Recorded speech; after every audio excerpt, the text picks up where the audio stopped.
that as a blocker. So this hand has all the pieces to a turn 3 kill except for the second land. So once again we're on pretty much the 55% chance of a second land showing up on time and the 45% of the second land not showing up on time. I think this time I'm actually going to check MTG Goldfish for what my opponent is usually playing, because that's a very important piece of this decision. Kodotha Boros and Isidelver, so there, and they play a ton. There's many finishes here. They only play Pauper, and they seem to be playing what they think is the best deck in the format at pretty much all time. It's like Murasatron, it's Stompy, Mono Blue Delver, Isidelver, Kodotha Boros. So mono tier 1 decks. Yeah, I think then the all-in approach of, like, first of all I have to hope to get there with the second land, and then also my creature has to not go contested in any way. That seems bad in both the Isidelver and the Kodotha Boros matchup. I would rather swarm them with 1-drop into 2-drop or something. Well, this hand is very similar, except I get to lead on a 1-drop, and I get to scry to my second land, so yeah, seems like a definite improvement. And the lower amount of cards total isn't really felt, because Immolating Soul Eater and Kiln Fiend were already kind of redundant. Okay, so it looks like it is indeed Kodotha Boros. Okay, so the deck has a ton of tapped lands and wants to spend a ton of its turn 2s on Prophetic Prism and Alchemist's Vial, so even though this is very fragile and ends up getting wrecked by another burn spell, this makes my opponent's life pretty difficult. And yeah, now we just, well, I don't necessarily, well no, I do win, because I can threaten a kill and have Brute Force back up. So if they Lightning Bolt, or like, I'm not, well no, I can't threaten a win and have Lightning Bolt back up because they Lightning Bolt my face.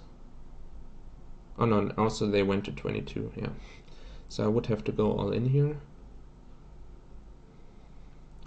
Make this a 4 power creature, and then I need another 7.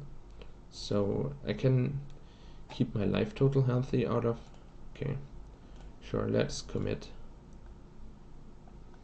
If they bolt in response, I'm looking super dumb, but yeah. Now I can make this into an 11 power creature, and my life total is healthy enough that I don't get lightning bolted, and they would have had to respond to this brute force. I would still probably just be out of the game if they had. But yeah, it's all in red, so that's why we go all in.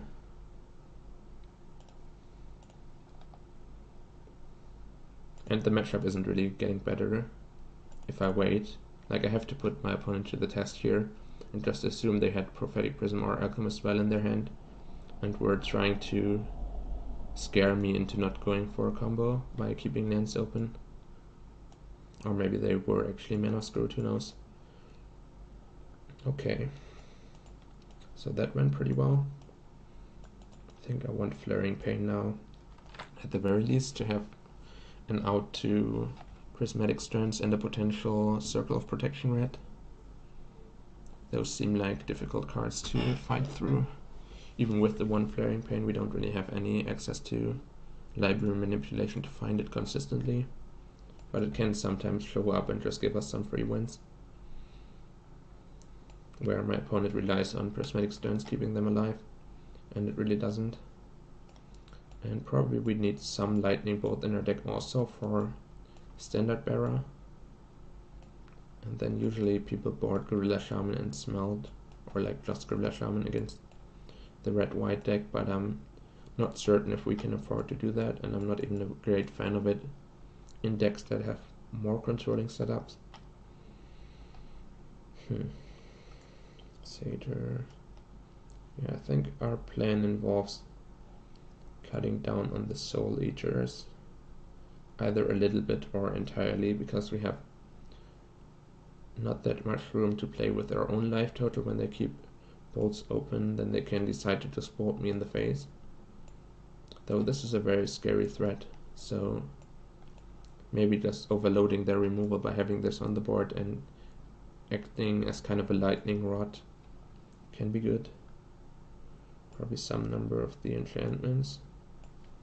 Because the instant speed protection spells, I can pick and choose my spots with them and use them to protect my creatures from opposing burn spells.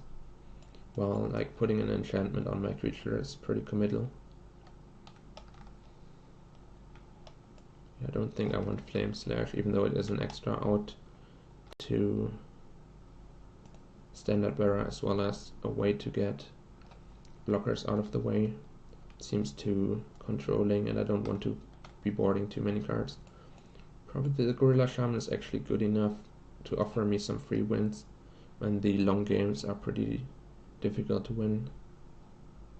I'm like in mid-range against mid-range matchups, I'm not a great fan of Gorilla Shaman against this deck, and it might end up doing nothing. But it does offer me like another 1-drop to go aggressive with, as well as the potential for blowout victories when I think if the games are going normally, I'm disadvantaged. So having some different angle of attack actually does sound appealing. Well, this hand is pretty mediocre, but I think it's like a keep on 6 cards already. I would want a second creature for sure, and that's not really what I'm looking for. And even the third land might make Reckless Charge plus Teemo Battle Rage in the same turn more appealing. The downside of having this as my 1-drop is that if I'm showing it to my opponent, they can pick and choose their sequencing to play around it. I think I'm willing to hold on to it for a single turn, because I can also just follow up with Gorilla Shaman plus Reckless Charge and get 4 damage in. So not putting it onto the board, I don't really lose much. Just Scry 2 to the bottom. I guess it's just the extra copy, but still. It's unfortunate that I decided against the card and then it still decides to show up.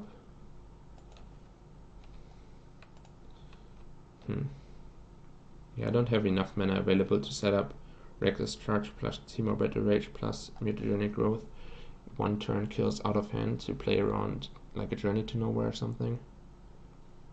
Though if we keep playing the longer game where my Gorilla Shaman gets killed and I keep making land drops, then maybe that comes up. That I top deck like a Crone Crusader and kill them out of nowhere. Or maybe it comes up here. How much power do I have? 6 power, so I get 12 damage in? That's not quite good enough. Well, still the case. Because I don't have the extra mana, and this is the same amount of damage added as Reckless Charge, though I think I'm willing to trade Brute Force for their Glinthawk. Or am I? Would I rather be trading Mutagenic Growth for their Glinthawk? Can go all in and get like... So I would be dealing like 6 power, 12 damage, so they go to 6 with 2 toughness blocking. But 6 is still quite a bit of life. And then I have no longer have any access to Teemo Battle Rage. Yeah, I think I'm just brute forcing. Though brute force helps me play around lightning bolts from them. I think the 0 mana casting cost of Mutagenic Growth still is stronger to combine to 1 turn kill than... Like, this gives a little bit more toughness, but it's more difficult to fit into a turn. But yeah, they're constantly tapping out, so there's definitely some kill potential for me.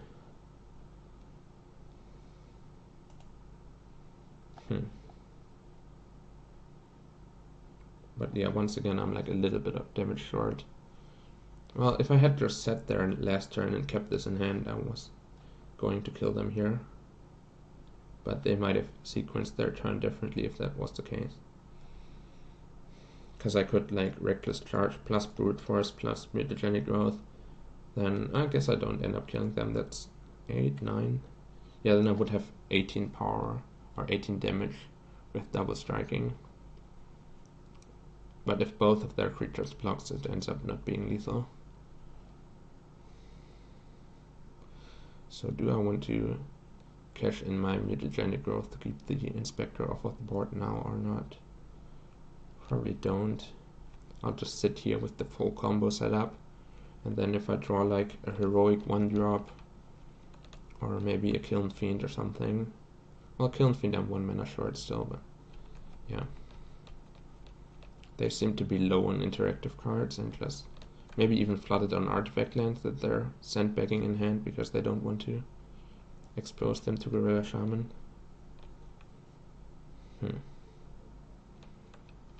So now I would have had a kill. But yeah, not through that. Wait, it's only 2 damage. So I can either keep the combo set up in hand where any 1-drop kills them with Reckless Charge, or I throw away 1 mutagenic growth to keep my Gorilla Shaman on the board, because they're only dealing 2 damage here with no 3rd artifact. It's pretty close. Pretty close. So how many 1-drops do I have? 9. So that so like a little bit under 20% to draw 1-drop for the 1-turn kill when my opponent taps out for something like a Palace Sentinels. But then it might not even be lethal, because I give +7/+7 double strike, so 8, 16.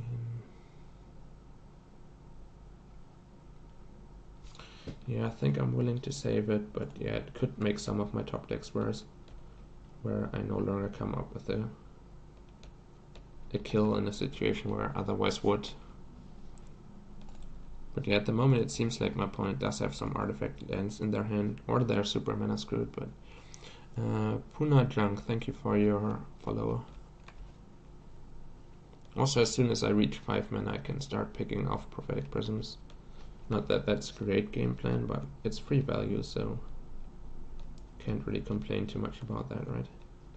Also makes their mana situation a little bit awkward. For example, they keep open red mana here, but without a Prophetic Prism they were not keeping open red mana. Okay, so they didn't play a red spell. So I guess they're actually out of burn spells, which seems quite surprising out of a 7-card hand.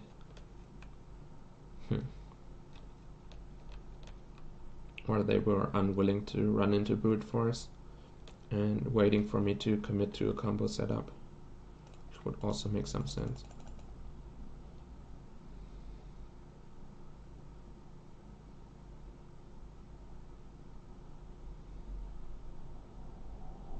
Yeah, no, I'll probably save it once again. Well, not saving it from there. Really couldn't do much about it. Okay. So Reckless Charge plus this, I don't get enough damage in, but I do get a bunch of tokens, or I just flashback Reckless Charge.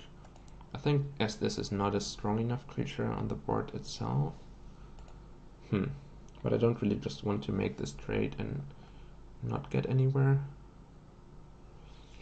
But then if they block, I have to mutagenic growth to keep my creature alive. So if I go Reckless Charge plus this, then it's 12 damage trampling and like 2 tokens attacking with that, so not that great still.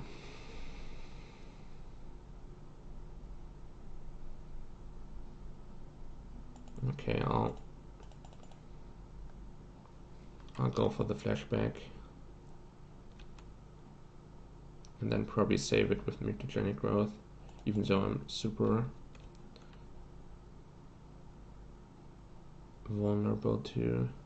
Well, it's much more advantageous to me that they are blocking this over the soldier, because I get another soldier out of the deal, but it makes me vulnerable to a bolt for sure.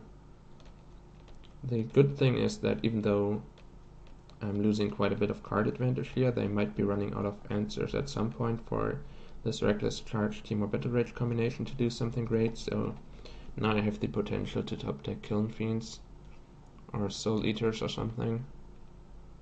So I think the point in the game where I can win is likely passing pretty quickly, because they will now also start keeping open Prismatic Strands or something. Yeah, feels bad. Feels bad, man. I kind of just have to hope they get overconfident, tap out because my board is not especially threatening, and then my Reckless Charge combinations can catch them off guard. But yeah, even Alchemist Vow stops the creature that I target with Reckless Charge from attacking. This matchup does seem like a nightmare whenever they don't die on turn 2 or turn 3. Like, their early turns are pretty weak because they have so many tapped lands that it's difficult for them to interact with me. Okay, let's try blowing up the clue. Maybe they commit too much mana to that. Yeah, I'm still so far away from winning. Even if I do get like a Reckless Charge Team of Bitter Rage attack in. So I'm not certain how that really helps me.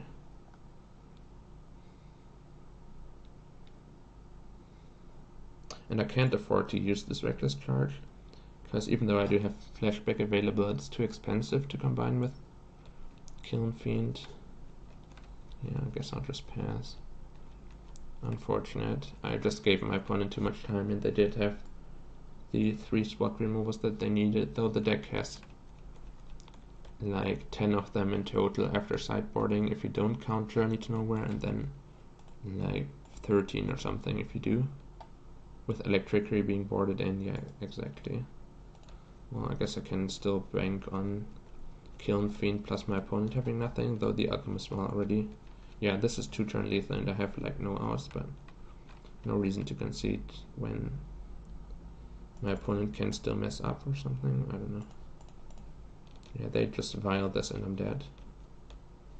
I can hope they let it attack, and then no, I'm not even certain what they could do wrong. I guess now I can use it as a blocker. That's what they, I mean, not wrong, but now I'm still alive theoretically against their 7-card hand. Okay, so, well, I did win game 1, so now I have a second attempt at winning a post-board game. Probably these Soul Eaters are actually good just to overload their answers.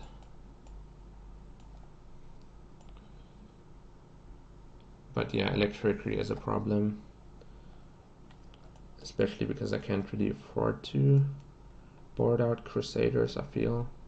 Maybe the Crusaders are just too bad because they also run into all of their creatures. Making a bunch of 1/1s is just not a great plan. Maybe I should just be aiming for a combo setup and have like these Furors in the deck, even though they make me get 2 for 1 more often. They increase my chances of comboing off with any of the creatures that I do have, and increase the value of my Apostle's Blessing, because then I can build a threat worth protecting. Okay, let's try this out.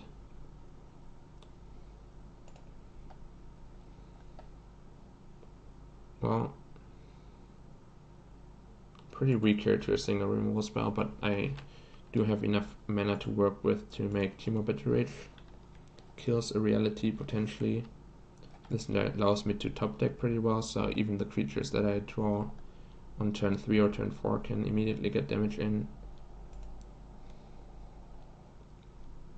Okay, I'm just going to put them to the test here. If they Electricity, I'm insta-dead, and if they just have a spot removal, then one of my creatures sticks around and I can go for a ton of damage next turn. Lightning Bolt is actually quite nice because I can put them to a low life total with a non-lethal attack, and then potentially Lightning Bolt closes out the game. But yeah, if their draw relies on Prophetic Prism or something here. Okay, they died. Yeah, that's nice. As I said, like the early turns of this deck are pretty vulnerable, even though they have like 10 spot removal spells. Some of their red swords come into play, tapped, and like some of the red sources are just prophetic prisms, and then sometimes they just die. That was pretty fortunate for me, but yeah, that's the weakness of the Monarch deck in the matchup. Whenever they ever untap with a clean board from turn 3 onwards or something, I think the game is just always over. And even though it looked like we had some chances in game 2, it's probably not the case. Probably they were just sitting on so much answers that they had to figure out a way of sequencing them correctly. But yeah, sometimes you make them have it, and they just die. Not certain how many like more answers to a standard barrage